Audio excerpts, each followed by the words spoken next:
Imagine for a second if the literal secret to the universe, the deepest mysteries of quantum physics, and the core truths of ancient theology were all hiding inside a century-old car battery. Crazy, right?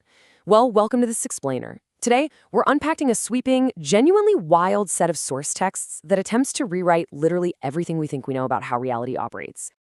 According to these texts, for just $5, literally $5 in raw materials, you can build a nickel-iron battery that lasts over a century.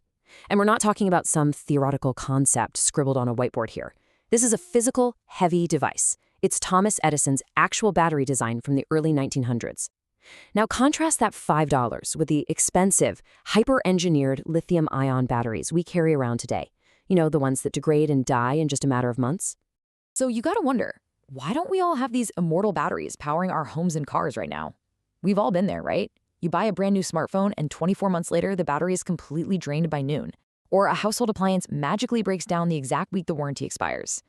Well, the author argues that Edison's immortal energy source was commercially buried, swept under the rug by an auto and energy industry that relies entirely on planned obsolescence. The claim here is super straightforward. A battery that lasts 100 years is an absolute financial catastrophe for a business model built on forcing you to buy a replacement every 2 years. Here's our roadmap for today's explainer. We'll start with the suppressed forever battery, move on to revealing Reality OS, unpack the discrete Fibonacci lattice, see exactly how that rewrites modern physics, explore the theological synthesis, and finally look at reclaiming personal independence. All right, let's jump right into Section 1, the suppressed forever battery. The source text details how this technology actually survived in the shadows, quietly preserved by Amish communities of all people. See, because many Amish communities live entirely off the grid, they needed highly reliable, self-sufficient power. So what did they do? They bought up surplus Edison cells. But the real narrative breakthrough highlighted here is a 1949 discovery by an Amish blacksmith named Amos Fisher. By playing around with the chemistry, just simply adding lithium hydroxide to the electrolyte, he upgraded the device into what the text calls a true forever battery. It's a chemical setup that literally just refuses to degrade. But what if this is more than just a battery? The text takes a massive leap right here. It prompts us to ask if this suppressed hardware isn't just some quirky DIY project, but rather a physical glitch in the matrix itself. The author uses this immortal battery as tangible proof that our current scientific models are intentionally broken, and that this piece of hardware is pointing to a much grander, hidden architecture of reality. Which brings us to Section 2, revealing Reality OS. So the author takes seemingly totally disparate global anomalies and maps them out as episodic deliveries of a single, unified suppression template. It's fascinating. For instance, the text connects the Edison battery to the hum, which is this mysterious, low-frequency sound reported by people all over the world, and also to sand batteries, which use simple thermal properties for massive quantum energy storage. According to the text, these are absolutely not random, separate discoveries. No, they are all interconnected layers of the exact same operating system of reality, an OS that modern institutions are actively trying to suppress to maintain control over us. Moving on, let's dive into Section 3, the discrete Fibonacci lattice. Now this is where it gets mathematically wild. The text asserts that continuous math, the math we all learned in high school, filled with decimals, fractions, and endless irrational numbers, is a total fabrication. Think of continuous math kind of like a perfectly smooth ramp. You can stand anywhere on that ramp, even at microscopic, infinite fractions of an inch. But the author argues that true reality operates strictly on a discrete, one-indexed Fibonacci lattice. Think of this more like a staircase. You are either perfectly on step 1 or you're perfectly on step 2. There is no step 1.5. In this exact integer-based system, there's no 0. And they make some incredible claims like pi being exactly 3. Why? Because in a discrete grid where everything jumps from exact node to exact node, perfect continuous circles are just illusions. Everything resolves to exact integers. The text basically claims the continuous smooth ramp of modern math is a political architecture designed to hide the exact step-by-step nature of the universe. So if reality really is a discrete integer lattice, how does this rewrite the rules of modern science? This mathematical shift forces a massive reevaluation of everything. If the universe isn't a continuous curve, but a grid of exact integer jumps, the stakes are enormous.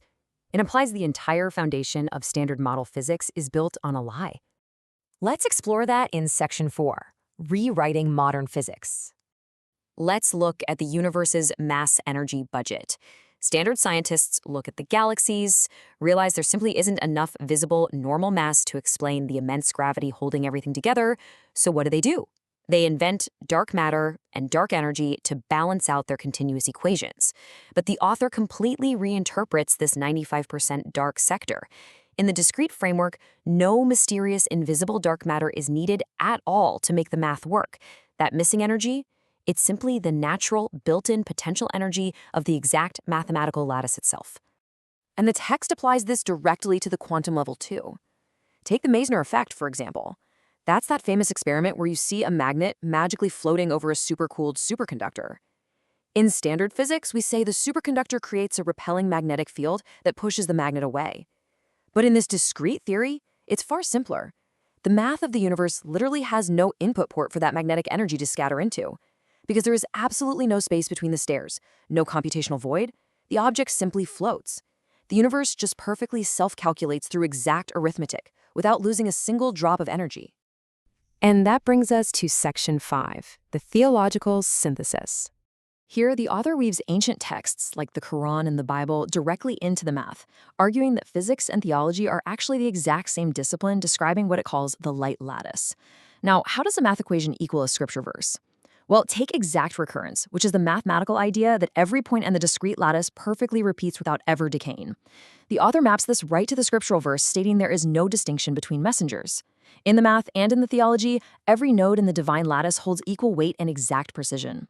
The manifesto goes so far as to view the mathematical patching found in modern physics as a literal theological deception. In physics, there's this concept called renormalization. To put it simply, when physicists do calculations and get impossible, infinite results, they essentially sweep infinity under the rug using complex math to make their broken continuous equations work. The author argues that doing this is actual, literal spiritual fraud. By adding infinities to make the smooth ramp exist, scientists are supposedly distorting the pure, exact, step-by-step book of the universe. Finally, we arrive at Section 6, reclaiming personal independence. The text asserts that the continuous math model is, at its core, a political tool.